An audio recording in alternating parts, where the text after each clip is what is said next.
আমি যখন আমার বালিশে মুখ চেপে কাঁদছিলাম, তখন ঘড়িতে রাত ঠিক ৩:১৫। ফোনটা কম্পমান অবস্থায় টেবিলের ওপর পড়েছিল। ধরলাম। ওপাশে আমার ছোট চাচা। তার গলার স্বর শুনে মনে হলো আমি কোনো একটা বড় অপরাধ করেছি। তিনি বললেন, তুই কি আজও চাকরি পাসনি? তোর বয়স তো ২৮ হলো। এখনো কি বাবার টাকায় খাবি? লজ্জা করে না তোর? ফোনটা রেখে দিলাম। কিন্তু ওই একটা কথা, লজ্জা করে না, এটা আমার বুকে বিজলির মতো বিঁধল। আমি জানতাম আমি চেষ্টা করছি না তা নয়, কিন্তু কেন জানো আল্লাহর রহমতের দরজাটা আমার জন্য বন্ধই মনে হচ্ছিল। সেদিন রাতেই আমি একটা সিদ্ধান্ত নিলাম যা আমার জীবন বদলে দিয়েছিল। আর সেটা ছিল আমার সেই হতাশা থেকে আল্লাহর দরবারে ফিরে যাওয়া। আসসালামু আলাইকুম বন্ধুরা, আমি রাফি। আমার গল্পটা হয়তো অনেকের কাছেই পরিচিত মনে হতে পারে, কিন্তু যে ব্যক্তি দিনের পর দিন অপমানের কাঁটা খেয়েছে সেই অনুভূতিটা শুধু সেই বুঝতে পারে। আমি সিভিল ইঞ্জিনিয়ারিং পাশ করেছি প্রথম শ্রেণীতে। কলেজ লাইফে আমি ছিলাম ব্যাচের টপার। শিক্ষকরা আমার সম্পর্কে খুব আশাবাদী ছিলেন। সবাই ভেবেছিল আমি বড় কোনো কনস্ট্রাকশন ফার্মে চাকরি পেয়ে যাব, অথবা সরকারি চাকরির জন্য সাক্ষাৎকারে ডাক পাবো। কিন্তু বাস্তবতা ছিল একদম অন্যরকম। বাস্তব জীবনে পা দিয়ে আমি বুঝতে পারলাম সার্টিফিকেট আর নম্বরের চেয়ে দুনিয়াতে আরো অনেক কিছু মহৎ আছে। আর সেটা হলো তাকদীর আর সময়। গ্র্যাজুয়েশনের পর প্রায় ২ বছর ধরে আমি ঘুরে বেড়াচ্ছিলাম। ঢাকা শহরের প্রায় ৫০টিরও বেশি কোম্পানিতে আমার সিভি জমা দিয়েছি। কোথাও বলল আমাদের এখন লোক লাগছে না, কোথাও বলল তোমার এক্সপিরিয়েন্স নেই, আর কোথাও বলল রেকমেন্ডেশন ছাড়া চলবে না। প্রতিটা নিখাতে আমার আত্মবিশ্বাস চুরমার হয়ে যাচ্ছিল। বাবা একজন অবসরপ্রাপ্ত স্কুল শিক্ষক। তার সামান্য পেনশন দিয়ে সংসার চলে। আমার একটা ছোট বোন আছে, সে ক্লাস 10-এ পড়ে। আমি যখন বেকার থাকতাম, তখন সংসারের খরচের বোঝা বাবার একার ওপর চেপে থাকত। বাবা কখনো কিছু বলতো না, কিন্তু আমি দেখতাম তিনি প্রতিদিন সকালে ১ কাপ চাও বাদ দিচ্ছেন। মা নিজের গহনা বিক্রি করে দিয়েছেন আমার কোচিংয়ের খরচ মেটাতে।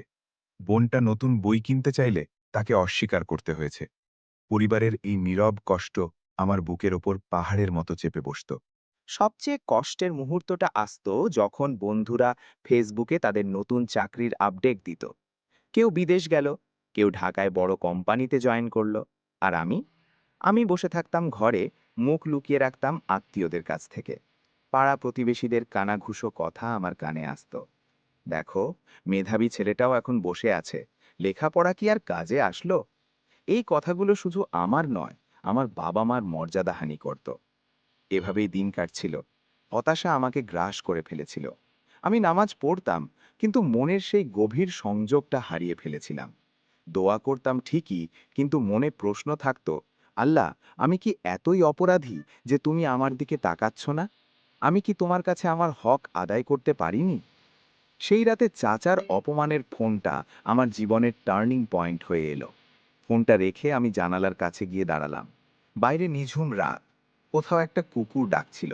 আকাশে তারাগুলো মিট মিট করে জ্বলছিল। আমি অনুভব করলাম এত বড় একটা মহাকাশ, আর আমি একটা ক্ষুদ্র মানুষ। আমার সমস্যাগুলো যেন একটা বালির কণার মতো। আমি নিজেকে প্রশ্ন করলাম, আমি কি আল্লাহর উপর ভরসা করেছি, নাকি শুধুই চাকরির জন্য মানুষের দাঁড়ে দাঁড়ে ঘুরেছি? হঠাৎ করে আমার মনে পড়ল মায়ের একটা কথা। মা প্রায়ই বলতেন, বেটা, যখন সব দরজা বন্ধ হয়ে যায়, তখন আল্লাহর দরজা খুলে দেখো। তিনি তোমার চেয়ে বেশি জানেন তুমি কোথায় যোগ্য। আমি তখন মনে মনে ঠিক করলাম, আর একদিনও আমি মানুষের কাছে হাত পাতব না। আমি আমার সব প্রার্থনা শুধু আল্লাহর কাছে জানাবো। সেদিন রাতেই আমি অজু করলাম। টুকটাক কাজ সেরে আমি আবার বিছানায় গেলাম। কিন্তু ঘুম আসছিল না। ঘড়িতে তখন ভোর 4টে বেজে গেছে। আমি জানতাম তাহাজ্জুদের সময় চলে যাচ্ছে। হিসেব মতে ফজরের আগে শেষ রাতটা আল্লাহর সাথে কথা বলার সেরা সময়। আমি ইচ্ছাকৃতভাবেই অ্যালার্ম বাজিয়ে দিয়েছিলাম। কিন্তু আগে কখনো তাহাজ্জুদ পড়িনি।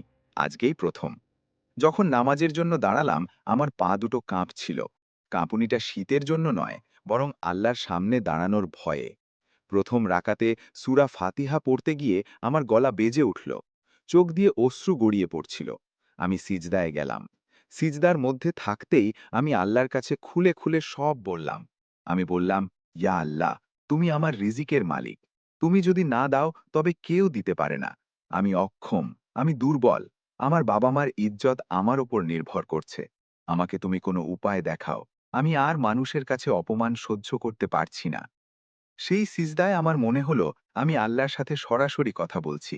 এটা ছিল আমার জীবনের সবচেয়ে গভীর মুহূর্ত। নামাজ শেষ করে আমি দোয়া করলাম। সকাল হয়ে আসছিল। আমি বিছানায় গিয়ে শুয়ে পড়লাম। কিন্তু মনের ভেতর এক অদ্ভুত শান্তি অনুভব করলাম। একটা বিশ্বাস তৈরি হলো। হয়তো কিছু একটা ভালো হতে যাচ্ছে। পরের দিন সকালে আমি রুটিন মতোই সকালের কাজ সেরে বসলাম। আমার মোবাইলটা চার্জ দিচ্ছিলাম। হঠাৎ করে একটা অপরিচিত নম্বর থেকে ফোন এলো। ফোন ধরতেই ওপাশ থেকে একজন বললেন, আসসালামু আলাইকুম, আমি কথা বলছি আল আমিন কনস্ট্রাকশন থেকে। আপনার সিভি আমাদের কাছে এসেছিল অনেক দিন আগে। আমাদের একটা প্রজেক্টে সাইট ইঞ্জিনিয়ারের প্রয়োজন। আপনি কি আজই সাক্ষাৎকারের জন্য আসতে পারবেন? আমি বিশ্বাস করতে পারছিলাম না আমার কানকে। অনেক দিন ধরে স্বপ্ন যে জিনিসটা দেখে আসছিলাম, আজ হঠাৎ করেই তা বাস্তবের মুখ দেখল। আমি তড়িঘড়ি করে তৈরি হলাম। বাবাকে কিছু না বলেই বেরিয়ে পড়লাম। বুকের ভেতর অনেক আশা আর আল্লাহর ওপর ভরসা নিয়ে অফিসের দিকে রওনা দিলাম। কিন্তু আমি জানতাম না এই সাক্ষাৎকারটা আমার জীবনের বড় একটা পরীক্ষা হবে। আর সেখানে আমাকে এমন একটা পরিস্থিতির মুখোমুখি হতে হবে যা আমার ঈমান আর সততার পরীক্ষা নেবে। সাক্ষাৎকারের রুমে ঢুকে আমি যা দেখলাম এবং শুনলাম তা আমাকে হকচকিয়ে দিয়েছিল। আমার মনে হলো হয়তো আবার ব্যর্থ হলাম। কিন্তু আল্লাহ তার বান্দার সাথে যে রহস্যময় খেলা খেলেন তা আমি তখনও বুঝতে পারিনি। আমি যখন অফিসটির সামনে গিয়ে দাঁড়ালাম, তখন আমার গলা শুকিয়ে কাঠ হয়ে গিয়েছিল। সামনে একটা বিশাল গ্লাস বিল্ডিং, গেটের সামনে দুজন গার্ড দাঁড়িয়ে আছে। আমি ভেতরে ঢুকলাম। রিসেপশনিস্ট আমাকে বলল, তৃতীয় তলায় জেনারেল ম্যানেজার স্যারের রুমে যান। আমি লিফটে উঠলাম। লিফটের ভেতর আমি একা। আয়নাতে নিজের দিকে তাকালাম। চোখ দুটো কিছুটা লাল, গেঞ্জিটা পুরনো, জুতোটা ময়লা। আমার নিজের ওপর নিজেরই রাগ হলো। আমি মনে মনে বললাম, আল্লাহ, আমাকে এমনভাবে হেলা করবে না। আমার মনের জোরটুকু দাও। তৃতীয় তলায় গিয়ে একটা কেবিনের সামনে দাঁড়ালাম। দরজায় নক করতেই ভেতর থেকে ভারী গলা এলো, আসুন। ভেতরে ঢুকে দেখলাম একজন মধ্যবয়সী ভদ্রলোক বসে আছেন। তার টেবিলের ওপর আমার সিভিটা পড়ে আছে। তিনি আমার দিকে তাকিয়ে হাসলেন না, বরং খুব গম্ভীর দৃষ্টিতে বললেন, বসুন। আমি বসলাম। তিনি আমার সিভিটা হাতে তুলে নিয়ে বললেন, আপনি রাফি, তাই তো? ভালো রেজাল্ট। কিন্তু 2 বছর ধরে কোথাও কাজ করেননি কেন? কি সমস্যা? যোগ্যতার অভাব নাকি অলসতা? প্রশ্নটা শুনে আমার বুকের ধড়ফড়ানি বেড়ে গেল। আমি মিথ্যে বলতে চাইলাম না। আমি বললাম, স্যার, অলসতা নয়। আমি চেষ্টা করেছি কিন্তু সুযোগ পাইনি। আর হ্যাঁ, হয়তো আমার ভাগ্যে কিছু লেখা ছিল না। ভদ্রলোক একটু হাসলেন, কিন্তু সেই হাসিতে কোনো স্নেহ ছিল না, বরং একটা ধূর্ততা ছিল। তিনি বললেন, ভাগ্য? আপনি ইঞ্জিনিয়ার, ভাগ্যের কথা বলছেন? দেখুন রাফি সাহেব, আমাদের কোম্পানিতে একটা বড় প্রজেক্ট হাতে এসেছে। আমাদের একজন সাইট ইঞ্জিনিয়ারের প্রয়োজন, যে স্মার্ট হবে, যে বুঝবে কিভাবে কাজ চালাতে হয়। আপনাকে আমি চাকরিটা দিতে পারি, বেতনও ভালো দেব, 30,000 টাকা। কিন্তু একটা শর্ত আছে। 30,000 টাকা? আমার কানে বিশ্বাস হচ্ছিল না। আমার তো 5,000 টাকার চাকরির জন্য মানুষের পায়ের ধুলো দিতে হয়েছে। আমি আনন্দে আত্মহারা হয়ে বললাম, স্যার, কি শর্ত? আমি সব মানব। আমি খুব কঠোর পরিশ্রম করতে পারি। তিনি টেবিলের ড্রয়ার থেকে একটা ফাইল বের করলেন এবং একটা কাগজ আমার দিকে এগিয়ে দিলেন। বললেন, এই প্রজেক্টে আমরা কিছু মেটেরিয়াল ব্যবহার করব যা স্ট্যান্ডার্ডের চেয়ে কম মানের, কিন্তু দেখতে একই রকম। আপনাকে শুধু সাইন করতে হবে এই কাগজে, আর কাজের সময় চোখ বন্ধ রাখতে হবে। আর এর বদলে আপনি প্রতি মাসে 250 টাকা করে বোনাস পাবেন আলাদা, ক্যাশে, কোনো রসিদ হবে না। কথাগুলো শুনে আমার মাথাটা ঝিনঝিন করে উঠল। আমি তাকিয়ে দেখলাম কাগজটার দিকে। এটা ছিল সরকারি একটা টেন্ডারের কাজ। মেটেরিয়াল মানে সিমেন্ট, রড, যা দিয়ে বাড়ি দাঁড়ায়। কম মানের মেটেরিয়াল মানে মানুষের জানের সাথে খেলা, মানে অবৈধ টাকা আয়, মানে ঘুষ, মানে হারাম। আমার সামনে ছিল আমার 2 বছরের অপেক্ষা, বাবার অপমান, মায়ের কষ্ট আর পারিবারিক সংকট। আর অন্যদিকে ছিল 30,000 টাকা বেতন আর বোনাস। এক মুহূর্তের জন্য আমার মনে হলো, একবার করলে কি হবে? আমি তো খারাপ কাজ করছি না, শুধু চোখ বন্ধ রাখছি। তাছাড়া অনেকেই তো এসব করে। এটা তো সিস্টেমের দোষ। কিন্তু ঠিক সেই মুহূর্তে আমার চোখের সামনে ভেসে উঠল গত রাতের সেই তাহাজ্জুদের নামাজের দৃশ্য।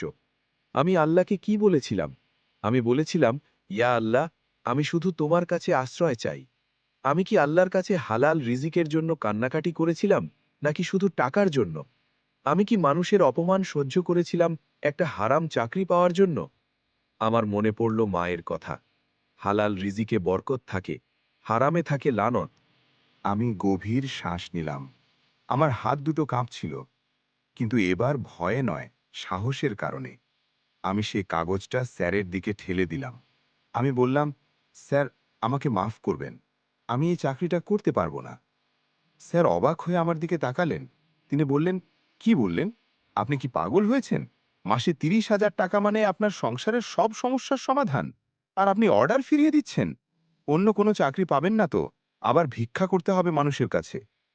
আমি চোখের জল চেপে বললাম, জি স্যার, হয়তো আমাকে আবার বেকার থাকতে হবে, হয়তো আবার মানুষের অপমান শুনতে হবে, কিন্তু স্যার, আমি আমার রবের সাথে এই কাজটা করতে পারবো না।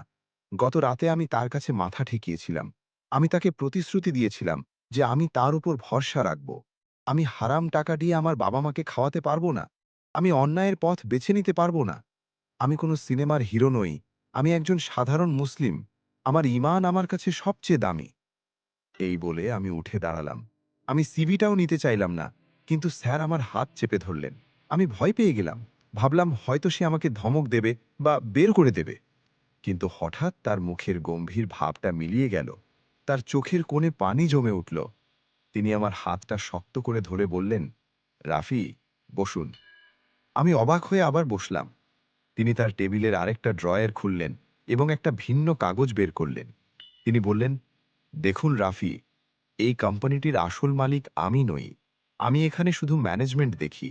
কোম্পানির চেয়ারম্যান সাহেব একজন খুব ধর্মভীরু ব্যক্তি।